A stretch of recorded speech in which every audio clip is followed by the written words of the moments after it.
everyone, welcome to our 9th episode here on Sip with Sydney. This is Zelda, and as you can see today, she's not sitting on the couch because this couch can only fit one person, and that's me. Hi Zelda. Alright, so today we're going to learn the idiom hard to follow, and to pair with this idiom, we're going to go over things that I learned from the Golden Horse festivals throughout the years. We're very excited to have you here, so please like and subscribe. Actually, no, leave a comment, like this video, and subscribe to our channel if you want to see Alvin and I do more of this fun stuff in the future. Okay, so when it comes to the term hard to follow, it means that something is very confusing or hard to understand.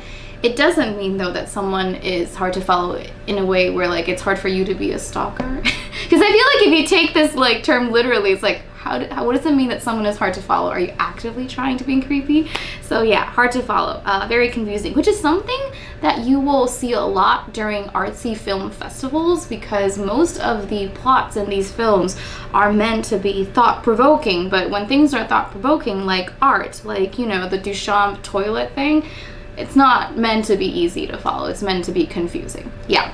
So before we get into this episode, let's look at our drink of the week.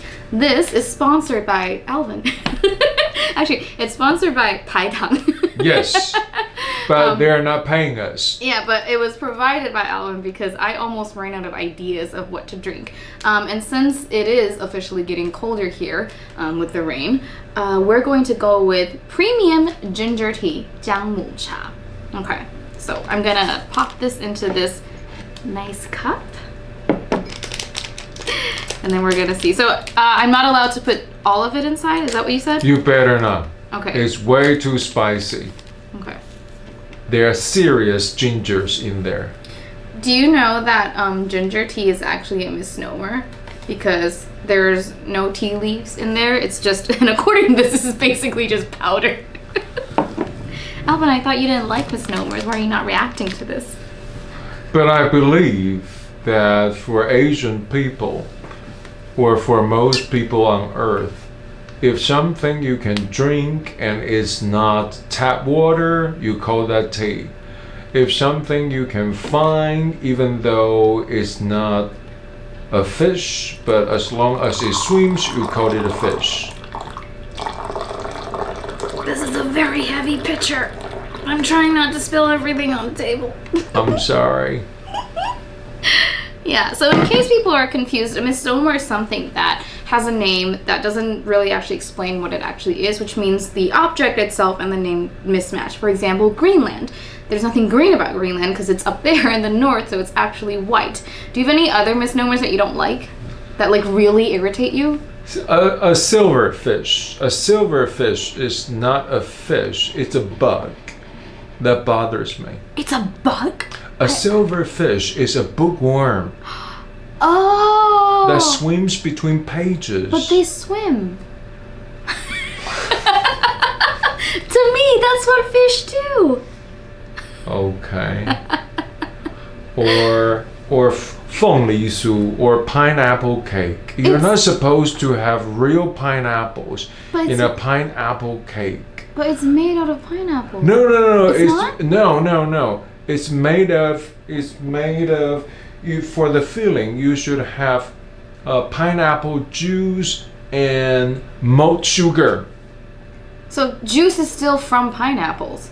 No, they're actually sugar water. Okay, going way back when Taiwan was a kingdom of canned fruit, and then you have extra juice, and then you don't know how to deal with that, and then you put some malt sugar in them, becoming the filling of pineapple cake. Alvin, we should really go for that episode on food culture that I've been trying to pitch to you. Sorry. Let's move on. Okay, so ginger tea is not technically tea, which makes it a misnomer, and it means that misnomers are usually things that are very hard to follow. So hey, I just, inserted the idiom of the day into that. Okay, so back to our topic. Let's talk about things that I've learned from the Golden Horse Awards for the past few years. First thing is, you can actually fall asleep in a movie theater. it doesn't matter how hard you try, it doesn't matter how uncomfortable the seats are. Once you start doing film festivals, and I'm not doing this to try to like belittle the value of film festivals, it's just that I used to mock people who couldn't stay awake in theaters. And then I realized that once you go to film festivals, the plots are so hard to follow. Hey, see what I just said there? Hard to follow. They're so confusing. It's so easy to fall asleep. And the thing is, like, film festivals are designed in a way where, like, you have to cram in like 20 films in 2.5 weeks. And you also have to work so you can pay for film tickets. So you're hitting the theaters late at night, and then everything's about trippy alien stuff, weird interpersonal relations that make you uncomfortable and make no sense, but go at this pace where like you're not sure what the plot actually is, but it's just making you uncomfortable, you fall asleep. So next time you go to a film festival, bring more coffee. That's the first thing I learned. You can actually fall asleep. The second thing is that I think that film festivals train you that you actually need to be on time to watch the film. I say this because I feel like commercial theaters like V-Show or Wei-Show, they always have like a 5 to 6 minute trailer grace period, and what that does to you is that you think, I still have 5 minutes, so you go to the bathroom. So you're like 1 minute late into the theater, and then you're like, I've had experience, I can stay outside and, I don't know, have a cigarette or something. I don't smoke, sorry. I'm just saying for those who need a cigarette. And then you end up being 3 minutes late, and then you start just like making it right on time before the opening credits. And then that's when you're like at the point of actually just missing the first 10 minutes of the film because all of your friends have been conditioned to be late. But when you go to film festivals, you actually learn how to be on time because they start right on the clock and they don't let you in after 20 minutes. And people yell at you if you like try to make it to your seat and you're bothering them, because film festival people are very, very serious about watching films. And the last thing I learned was, wait, before I talk about the last thing, I actually realized I haven't drank anything. True. Get a sip. So this is ginger tea. Ginger. It's made out of ginger. It's hardcore ginger tea. Is there anything else in this that I should be aware of? Just ginger and no brown gochujang, sugar. No brown. Oh, just ginger and brown sugar. Ginger and brown sugar. Can you make this on your own without the powder mixture? Very difficult. You have to find the right kind of ginger, and then you have to find mineral-rich brown sugar. Okay. Yeah. So I have to be honest with you. I don't like ginger tea, but when you pitched it, I was like, You should have said it. You should have said it a long time ago before the shoot. Well, I thought that this would be nice to share with you right now. Thank you. I thought it was a nice gesture and suggestion. But the thing is, like, I also know that I used to like dislike putting ginger into soup until I started cooking myself, and I realized that it was actually a very good idea. So I used to flood everything with just like ginger and garlic. So I'm gonna give this a try. I'm gonna give it the benefit of the doubt. And guys, please. This is okay. I'm just gonna drink it. And also, you're in Taiwan. This is like the best place for you to have gingers. It's actually not bad. See? I told you. It's just, okay, I'm sorry. Usually, trust me today, you thank me tomorrow. Usually as a kid, when people shove something this strong to you, you reject it or it traumatizes you. Okay, so I have a reason behind my maybe I didn't tell you, I'm not a big fan of gingers. So whatever I can like about gingers, it's a proof. This is actually good. I'm sorry, good. Guys. I'm sorry. See? This is really good. Shout out to ginger tea. Shout out to Tai Tang. Yeah. Please sponsor us. Right. Alvin keeps buying equipment, and I think we really would use, like, it would do us good with the sponsorship. Thank you.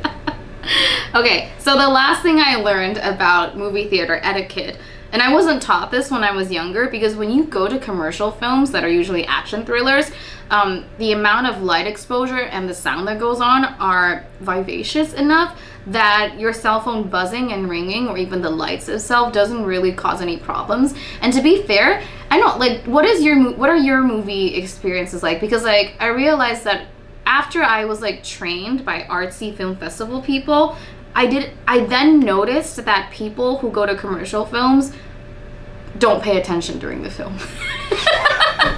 Well, it's like because then okay, so there's this one time when I was on my phone and I was running late into the theater, and that was like my maybe first or second time doing film festivals, and then I was in a serious conversation about work. I couldn't put my phone down, and then the moment the opening credits started, someone started yelling at me and saying, "If you're gonna be on your phone, get the hell out." And then I was startled because no one has ever said that to my face. Then I realized that, okay, so Golden Horse people take their film festivals very seriously. You do not mess with them. And then so I've learned to a lot of film etiquette throughout this time. And then when I went back to commercial theaters, there were people constantly on their phones, constantly dozing off. Yes. And then the old people don't turn off their phones because they don't know where to find that. And then it's not to be ageist, but then older people, especially when you go to certain theaters in certain districts, they cough really loud and they just come in and go anytime and they never they want. use earpieces for some reason. They don't. No, and then so they love to share. I know. So so the one thing I learned is you always turn your phone off because the slightest motion of light affects everyone's experience in that dark room. Sure. And so I became so sensitive towards light after being trained very well by the Golden Film Festivals. But yeah, if you're the type of person that enjoys checking your line notifications during any movie theater or in any movie, please stop, because there's sensitive people like us that have been trained by a very huge group of elite hipsters, and we don't like it when you have to check your phone during films, okay? Yeah, so this is the end of our episode today. I really enjoyed the ginger tea. I'm glad you do. I think Zelda should have some. No. You want some? No, the gingers are so strong. But this Zelda is just enough. Will fade. Fade? Fade. How? Into oblivion or into the stars? No, it's color. Alright guys, so this is the end of our episode. I hope you guys liked it. This was a very simple drink that we have today. And look forward to our 10th episode next week because we're very excited that we've gotten to the 10th one. So remember to like and subscribe. Bye!